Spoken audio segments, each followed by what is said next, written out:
Hello everybody, welcome to EduGrow Mind. Today we are going to discuss about life processes. आज हम लोग NCERT के life processes को discuss करेंगे। So guys, आप लोग सबसे पहले एनसीईआरटी बुक को अपने साथ ले लें, क्योंकि एनसीईआरटी बुक के आज हम लोग मेन पॉइंट्स को कवर करने वाले हैं। So let's start the chapter. What are the life processes? Life processes The processes which together perform this maintenance job are life processes। वो प्रोसेसेस जो मिलकर अपने फंक्शन को परफॉर्म करती है लाइफ को मेंटेन करने के लिए, उसे लाइफ प्रोसेसेस कहा जाता है। प्रोसेसेस यानी कि यहाँ इसमें एक प्रोसेस नहीं हो रहा है, बहुत सारा प्रोसेस हो रहा है।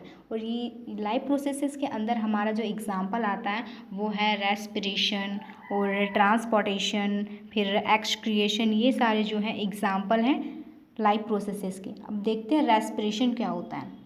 The process of breakdown of food source,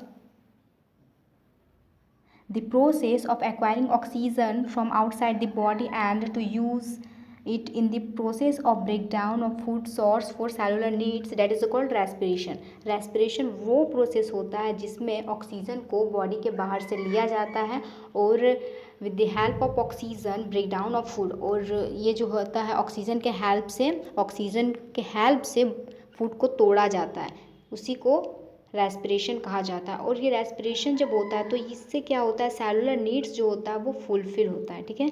अब ट्रांसपोर्टेशन क्या होता है? Transportation system carrying food and oxygen from one place to another in the body. Transportation system वो सिस्टम होता है जिसमें ऑक्सीजन या फूड को ट्रांसपोर्ट किया जाता है एक प्लेस टू दूसरे प्लेस हमारे बॉडी के अंदर में, उसे ट्रांसपोर्टेशन कहा जाता है। ठीक है। और ये एक्सक्रीशन क्या होता है? These waste by products are there for need to remove from the body and discarded outside by process is called excretion.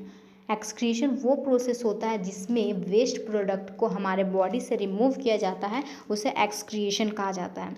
ठीक है। ये जो है आपस में, ये रेस्पिरेशन हो गया हमारा, ट्रांसपोर्टेशन और एक्सक्रिएशन तीनों आपस में लिंक है। अब ये लिंक कैसे है वो देखते हैं। देखो, अब जब हमारा रेस्पिरेशन होता है, रेस्पिरेशन में क्या होता है, हम लोग ऑक्सीजन को लेते हैं और ऑक्सीजन के हेल्प से ब्रेक डाउन होता है फूड का। ठीक है। और ये जो फूड होता है ब्रेक डाउन होता है, डेट मीन्स कि ग्लूकोज बन जाता है। और ये ग्लूकोज जो होता है हमारे हर एक बॉडी पार्ट्स में पहुंचना ज़रूरी है ना, तभी तो वो सेल का नीड्स पूरा होगा। उन्हें भी तो सेल को, हर एक सेल को तो फूड चाहिए ना, तो उनका नीड भी पूरा होगा किसके थ्रू? तो जब ये ग्लूकोज को हर एक बॉडी पार्ट्स में पहुंचाया जाएगा तब। और ये पहुंचाया कैसे जाएगा? ट्रांसपोर्टेशन के थ्रू। ठीक है। ट्रांसपोर्टेशन प्रोसेस के थ्रू हर एक ग्लूकोज या हर एक सेल में हमारा ये ग्लूकोज को ट्रांसपोर्ट किया जाएगा ट्रांसपोर्टेशन सिस्टम के थ्रू। अब ये ट्रांसपोर्ट तो हो जाएगा। ठीक है। अब जो होगा, ये ट्रांसपोर्ट होने के बाद हर एक सेल क्या करेगा, अब वो यूज़ करेगा, उसके बाद वो बायो प्रोडक्ट भी तो देगा ना, वेस्ट प्रोडक्ट भी तो देगा ना, तो उसे क्या करना होगा, उसे भी एक्सक्रीशन के थ्रू बाहर निकालना पड़ेगा, रिमूव करना पड़ेगा हमारे बॉडी से। तो ये जो है तीनों प्रोसेस आपस में लिंक है। ये रेस्पिरेशन होगा तो यहाँ पर ट्रांसपोर्टेशन भी होना चाहिए, और ट्रांसपोर्टेशन हो रहा है तो एक्सक्रिएशन भी होना चाहिए। तीनों जो है फंक्शन अपना एक ही साथ परफॉर्म करता है, तभी तो हमारा जो बॉडी है वो मेंटेन होकर रहेगा। उसे एक लाइफ प्रोसेसेस कहा जाता है। जब तीनों प्रोसेस आपस में अपने काम करते हैं, फंक्शन को परफॉर्म करते हैं और बॉडी को मेंटेन करके रखते हैं, उसे ही लाइफ प्रोसेसेस कहा जाता है।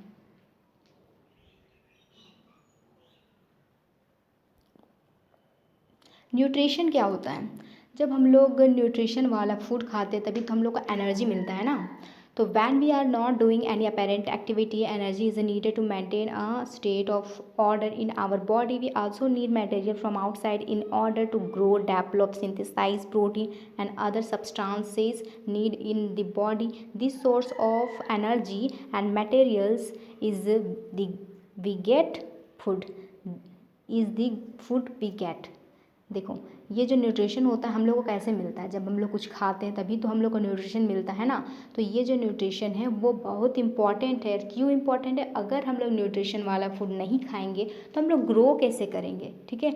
हमारा बॉडी जो होगा वो डेवलप कैसे करेगा?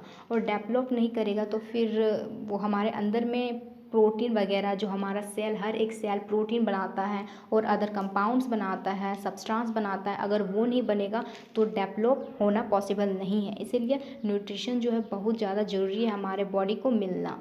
ठीक है, अब देखते हैं न्यूट्रिशन के भी टाइप होते हैं। तो क्या क्या टाइप होते हैं? First of all autotrophic nutrition and second heterotrophic nutrition. Autotrophic nutrition क्या होता है?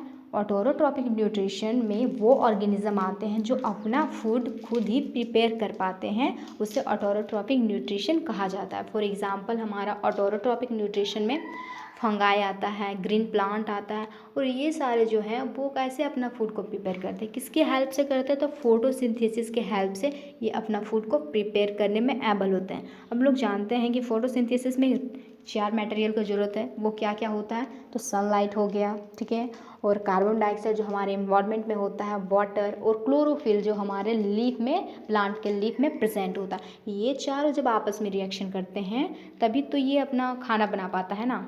तो वही इसमें बताया गया है। चलो देख लेते हैं एक बार फिर से। Carbon and energy requirement of the autotrophic organism. जो ऑटोरोट्रॉपिक ऑर्गेनिज्म होते हैं उनको कार्बन का रिक्वायरमेंट होता है, ठीक है। Carbon dioxide and water which is converted into carbohydrate in the presence of sunlight and chlorophyll. क्या होता है? कार्बन डाइऑक्साइड और वाटर जो होता है वो कार्बोहाइड्रेट में कन्वर्ट होता है जब रिएक्शन होता है तो सनलाइट और क्लोरोफिल के प्रेजेंस में। और ये जो है carbohydrates are utilized for providing energy to the plant.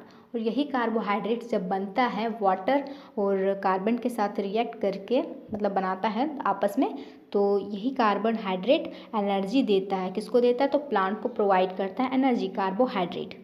Okay, the carbohydrate which are not used immediately are stored in the form of starch. हम लोग ये जानते हैं इन लोग जो है अपना फूड बनाता है तो किसके फॉर्म में ये स्टोर होता है? स्टार्च के फॉर्म में। तो ये जो होता है कार्बोहाइड्रेट्स अचानक से स्टार्च के फॉर्म में स्टोर नहीं होता है प्लांट के बॉडी में, ठीक है। और वही हम लोग के में क्या होता है, ह्यूमन बींग में ये ग्लूकोज के फॉर्म में स्टोर होता है, ठीक है।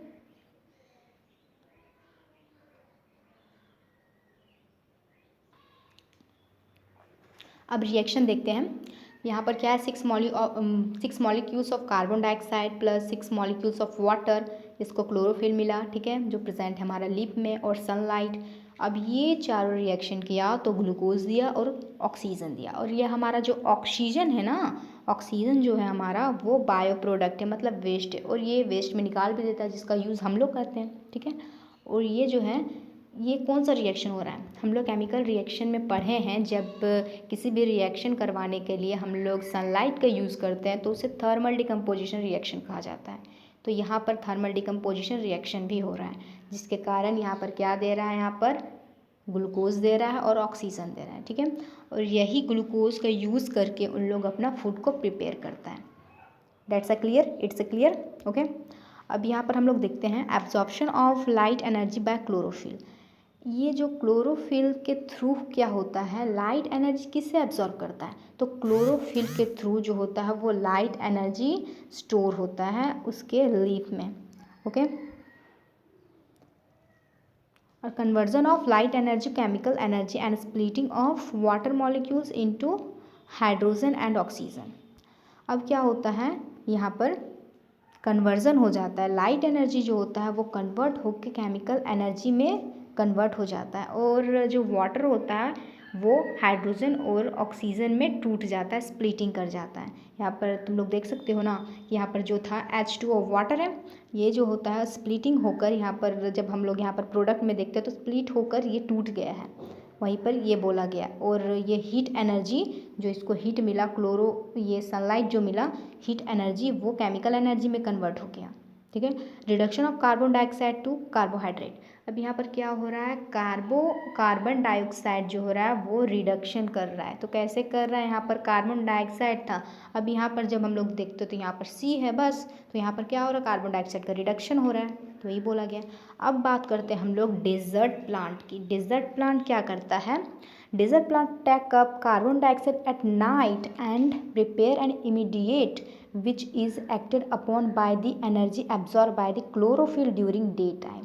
इन लोग क्या करता है, जब डे होता है, जब डे टाइम होता है तो क्लोरोफिल के थ्रू क्या करता है? क्लोरोफिल के थ्रू ही ना लाइट एनर्जी को एब्जॉर्ब किया जाता है, तो डेजर्ट प्लांट क्या करता है, लाइट एनर्जी को सुबह में ही अपने क्लोरोफिल में स्टोर करके रख लेता है, और जब रात होता है तो उन लोग वही सनलाइट का यूज़ करके, हीट एनर्जी का यूज़ करके ये फोटोसिंथेसिस का प्रोसेस करता है, और वो क्या करता है, ऑक्सीजन को, मतलब वेस्ट प्रोडक्ट होता है, जब ये करता है तो वेस्ट प्रोडक्ट बनता होगा ना जब फोटोसिंथेसिस करता है, तो जब ये ऑक्सीजन देता है अपने वेस्ट प्रोडक्ट में नाइट टाइम, तो क्या होता है, ये हमारा कार्बन डाइऑक्साइड का जो लेवल होता है रात में वो बैलेंस होता है। इसी के कारण हमारा जो बैलेंस होकर रहता है हमारा कार्बन डाइऑक्साइड का लेवल, ठीक है, डेजर्ट प्लांट के थ्रू।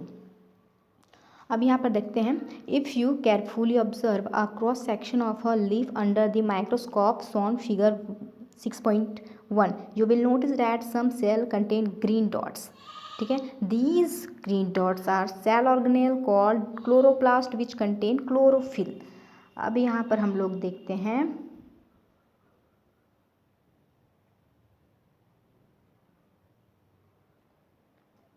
यहाँ पर क्या है, ये क्लोरोफिल है, ठीक है, ये हमारा क्लोरोफिल है।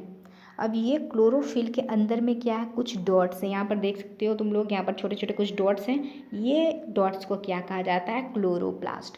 और जो ये क्लोरोप्लास्ट होता है ना, वो ग्रीन कलर का पिगमेंट होता है, दैट मीन्स ग्रीन कलर का होता है, और जिसके कारण जो होता है लीफ ग्रीन दिखता है। बस यही रीज़न है पत्तों का ग्रीन दिखने का, बस ये यही कहा गया है इसमें।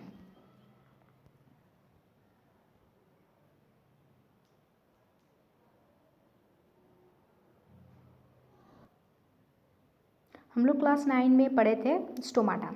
चलो तो देख लेते हैं स्टोमाटा का फिगर, फिर से एक बार फिर से देखते हैं स्टोमाटा का फिगर। ये हमारा स्टोमाटा का फिगर, ठीक है।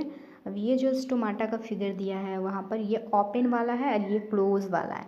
तो यहाँ पर हम लोग देखते हैं, ये जो है ना स्टोमाटा, ये है, ये वाला जो है ये स्टोमाटा है, ठीक है। और ये स्टोमाटा के थ्रू क्या होता है, एक्सचेंज ऑफ गैसेस होता है, अभी पढ़ेंगे यहाँ पर, एक्सचेंज ऑफ गैसेस होता है, ठीक है। और वाटर लॉस इसी के थ्रू होता है, ठीक है।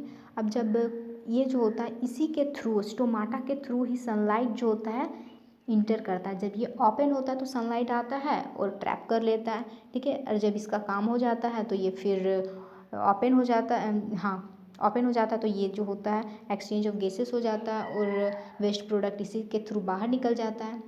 और ये जो है दो, एक या दो, ये जो है गार्ड सेल, इसी को गार्ड सेल कहते हैं, ठीक है। और ये जो है ना क्लोरोप्लास्ट हमारा, ये गार्ड सेल के अंदर प्रेजेंट है, ना कि बाहर में प्रेजेंट है, okay.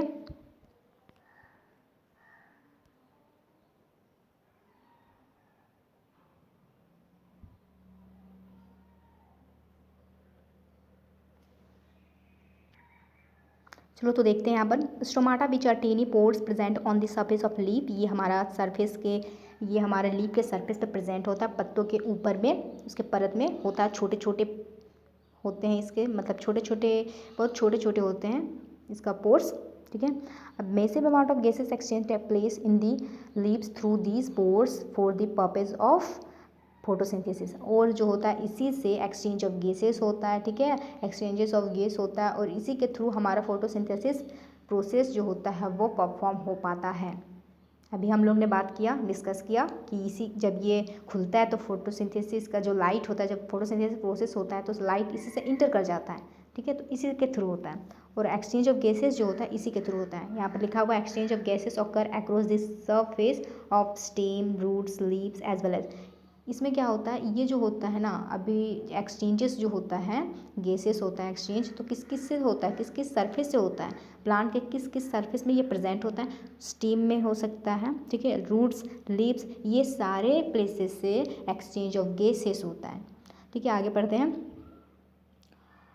Large amount of water can lost B through these stomata. अब हम लोग ट्रांसपिरेशन पढ़ चुके हैं। ट्रांसपिरेशन क्या होता है, दी ट्रांसपोर्टेशन वो प्रोसेस होता है जिसमें लॉस ऑफ वाटर होता है इन the form of water vapour, मतलब कि जो होता है इसमें वाटर को लॉस किया जाता है, ठीक है। और इसी के थ्रू ही, स्टोमाटा पोर के थ्रू ही ये वाटर लॉस होता है, ठीक है। और ये इसमें लिखा हुआ है the open and closing of the pore function is of the guard cell. देखो जब ये ओपन और क्लोज होता है हमारा में हाँ ओपन और क्लोज होता है, उसी प्रोसेस को क्या कहा गया है, गार्ड सेल कहा गया है। The guard cell swell when water flow into them causing the stomata pore to open. Similarly the pore close if the guard cell shrink.